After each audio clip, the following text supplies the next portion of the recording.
বিশ্বকাপ জয়লাভ কৰাৰ পাছত আমি উমা চেত্ৰীৰ গৃহলৈ আহিছোঁ। আমি সকলোৱে জানো যে দেশৰ নাম বিশ্বত উজ্বলাইছে মহিলা বিশ্বকাপ ক্ৰিকেটৰ এই জয়যাত্ৰাত এগৰাকী অতি শক্তিশালী সেনানী হিচাপে উমা চেত্ৰী অংশগ্ৰহণ কৰিছিল। আৰু উমা চেত্ৰী কেৱল মাত্ৰ অসম উত্তৰ পূৰ্বাঞ্চলৰে গৌৰৱ নহয়, এতিয়া সমগ্ৰ পৃথিৱীত ভাৰতৰ নাম জিলিকাইছে। আৰু এই বিশ্বকাপ জয়ৰ পিছত স্বগৃহলৈ আহিছে। আমি আমাৰ দলৰ তৰফৰ পৰা উমা চেত্ৰীলৈ অফুৰন্ত আমি শুভেচ্ছা অভিনন্দন জ্ঞাপন কৰিছোঁ। এই জয়ৰ পিছত অসমৰ ক্ৰীড়া জগতত বিশেষকৈ মহিলাৰ ক্ৰিকেটতো এটা অতি সুদূৰ প্ৰসাৰী প্ৰভাৱ পৰিব। মই ভাবোঁ যে এই অঞ্চলৰ পৰা ওলাই গৈ বিশ্ব জয় কৰাটো অত্যন্ত প্ৰত্যাহ্বানপূৰ্ণ আছিল।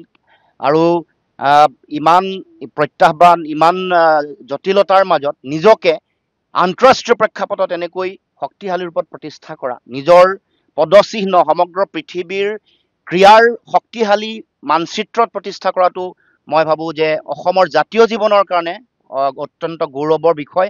আমি উমা চেত্ৰীৰ এই গৌৰৱ উজ্জ্বল যাত্ৰা অধিক আহি থাকিব লগা দিনসমূহত অধিক শক্তিশালী হওক, দৃঢ় হওক, আৰু আগন্তুক দিনসমূহত আৰু যিবোৰ টুৰ্ণামেণ্ট আহিব, বিশ্বকাপৰ আৰু নতুন সংস্কৰণ যেতিয়া আহিব বা আন বিভিন্ন আন্তঃৰাষ্ট্ৰীয় ক্ৰীড়াত উমা চেত্ৰীয়ে অসম আৰু দেশক যাতে আৰু গৌৰৱান্বিত কৰিব পাৰে আৰু আগবাঢ়ি যায়, তাৰ কাৰণে আমাৰ তৰফৰ পৰা অফুৰন্ত শুভেচ্ছা জ্ঞাপন কৰিছোঁ। আশা ৰাখিম এই জয়ে অসমৰ প্ৰতিগৰাকী ব্যক্তিকে সকলোকে গৌৰৱান্বিত কৰিছে। আমি আমাৰ ঘৰৰ এগৰাকী ছোৱালীক আমি এনেকৈ বিশ্বকাপৰ এই জয়ৰ এই যাত্ৰাত অংশগ্ৰহণ কৰাৰ সুযোগ তেখেতে যিধৰণে দি অসমখনক গৌৰৱান্বিত কৰিলে, তাৰ কাৰণে মই ভাবোঁ যে আমি অসমবাসী, উত্তৰ পূৰ্বাঞ্চলবাসী সকলো গৌৰৱান্বিত। কেৱল মাত্ৰ আগন্তুক দিনসমূহত আমাৰ দায়িত্ব থাকিব যাতে এই যিটো গৌৰৱ তেখেতে দিলে অসমৰ সমাজ জীৱনক, জাতীয় জীৱনক, ইয়াৰ পৰৱৰ্তী দিনসমূহত মহিলা ক্ৰিকেটক অসমত কেনেকৈ সম্প্ৰসাৰণ কৰিব পাৰি সেই সম্পৰ্কতো আমি যাতে আমাৰ ফালৰ পৰা আমি সকলোৱে মিলি যাতে কাম কৰিব পাৰোঁ। কিন্তু আমি এটা কথা অত্যন্ত দুখ পাইছোঁ যে মহিলা বিশ্বকাপ জয় কৰি আহিছে। বিশ্বকাপ জয় কৰাৰ পাছত দেশৰ প্ৰধানমন্ত্ৰীয়ে নিমন্ত্ৰণ জনালে, কিন্তু অসমত এই গোটেই কথাটো প্ৰচাৰ নহ'ল। এগৰাকী মহিলা ক্ৰিকেটাৰ, এগৰাকী দেশৰ বিশ্ব জয় কৰি অহা দলটোৰ অতি শক্তিশালী এগৰাকী খেলুৱৈ, অথচ আমি কোনেও গম নাপালোঁ, চৰকাৰে গম নাপালে। যিটো ৰাজকীয় আতিথ্য, ৰাজকীয় যিটো আদৰণি দিব লাগিছিলে, এইটো কি কাৰণত হৈ নুঠিল?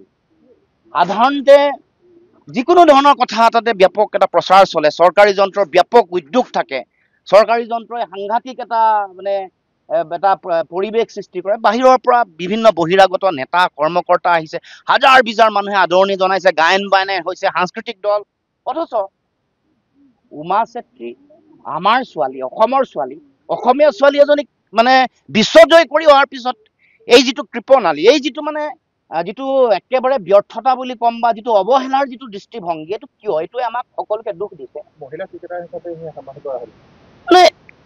কি হৈছে কি আচলতে? এছিয়া নামৰ এটা সংস্থা আছে, তাত সভাপতি তাৰমানে পলিটিকেল পেট্ৰনেজ কৰি থকাৰ কাৰণে, নিকম্মা মানুহ থকাৰ কাৰণে এই অৱস্থা হ'ল নেকি? কাৰণ ক্ৰীড়া মহিলা ক্ৰিকেট, এগৰাকী মহিলা, যিখন দেশত এতিয়া মহিলাৰ সৰ্বাংগীন উন্নয়নৰ কথা কৈ থকা হৈছে, বেটী বচাও বেটী পঢ়াও, মহিলাৰ সম অধিকাৰ, মহিলাৰ সংৰক্ষণৰ, ৰাজনৈতিক সংৰক্ষণৰ কাৰণে বিল, এইবোৰতো কথা চলি আছে।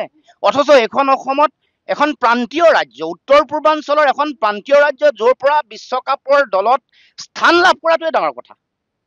স্থান লাভ কৰিছে, জয় কৰি আহিছে বিশ্বকাপ, আৰু তাৰ পাছত আমি অসমৰ ৰাইজে আমি গম পোৱা নাই, চৰকাৰী যন্ত্ৰই ৰাজসিক যিটো আদৰণি দিব লাগে সেইটো দিয়া নাই, উদাসীন হৈ আছে, মনে মনে আছে আৰু গম নোপোৱাকে আছে। ই জাতীয় লজ্জাৰ বিষয়। আমি সকলোৱে লাজ পাইছোঁ। চৰকাৰখনৰ এই কৰ্মকাণ্ডত আমি ব্যাপক লাজ পাইছোঁ। কাৰণ পুৱাৰ ভাগত মই গোৰ্খা ছাত্ৰ সন্থাৰ সভাপতি সম্পাদক দুয়োগৰাকীৰ লগত কথা পাতিছিলোঁ, কিন্তু তেওঁলোকেও গম নাপায়। তেওঁলোকে নিশাৰ ভাগতহে তেওঁলোকে কৈছে এতিয়া যে তেওঁলোকেও 1 ঘণ্টাৰ আগতহে গম পাইছে। তেওঁ যেতিয়া লেণ্ড কৰিব উমা চেত্ৰী অসমত, 1 ঘণ্টাৰ আগত তেওঁলোকেও দৌৰাদৌৰিকে, গতিকে আমাক খবৰ দিবলৈ সময় নাপালে। আমিবোৰে সেইকাৰণে গম নাপালোঁ। এতিয়া অসমলৈ দীপক শৰ্মাৰ নচ্ছৰদে আহিছে, আমি সময়মতে যোগাযোগ কৰিছে, খবৰ পাইছোঁ আমাৰ দল এটা গৈছে। আমাৰ দিদীক্ষা সোণোৱালে এটা ৰেকৰ্ড কৰিছে, কৰাৰ পিছত লগে লগে আমাৰ দল গৈছে ধৰিবৰ কাৰণে। গতিকে এইটো মই ভাবোঁ যে অত্যন্ত অৱহেলা আৰু লাজ লগা কথা হৈছে। লাজ লগা কথা মানে বেলেগ কাৰ কাৰণে হৈছে নাজানো, অসমবাসী ৰাইজৰ কাৰণে হৈছে। কাৰণ বেলেগ বেলেগ ৰাজ্যবোৰ দেখিব যে তেওঁলোকৰ মহিলা 2গৰাকী 3গৰাকী ক্ৰিকেটাৰ তেওঁলোকে বিশ্বকাপ জয় কৰিছে, তেওঁলোকৰ মুখ্যমন্ত্ৰী জড়িত হৈছে, ৰাজসিক অনুষ্ঠান এটা আয়োজন কৰিছে, ৰাজকীয়ভাৱে তেওঁলোকক সম্বৰ্ধনা জনোৱা হৈছে। এইটো মুখ্যমন্ত্ৰীৰ এইটো দায়িত্ব। নকৰিলেও উমা চেত্ৰী সমগ্ৰ বিশ্ব জয় কৰি অহা এগৰাকী খেলুৱৈ, কিন্তু সেইটোৱে সমগ্ৰ পৃথিৱীৰ আগত অসমীয়া মানুহৰ যিটো সেই গোটেই প্ৰতিচ্ছবিখন দাঙি ধৰিছে। এইটো অতি আমি লজ্জাবোধ কৰিছোঁ এগৰাকী গৌৰৱী অসমীয়া হিচাপে, এগৰাকী বিশ্ব জয় কৰি অহা খেলুৱৈৰ আমাৰ এই সহোদৰ হিচাপে, জ্যেষ্ঠ ভাতৃ বুলিয়ে কওক বা অনুজ ভাতৃ বুলিয়ে কওক, আমি হিচাপে এগৰাকী অসমীয়া হিচাপে অত্যন্ত লজ্জিত। এই বাহিৰৰ পৰা অহা মানুহ যাকে তাকে যেতিয়াই তেতিয়াই ঢোল ঢাক বজাই গায়ন বায়ন কৰি তেওঁলোকে আদৰণি জনাই থাকে।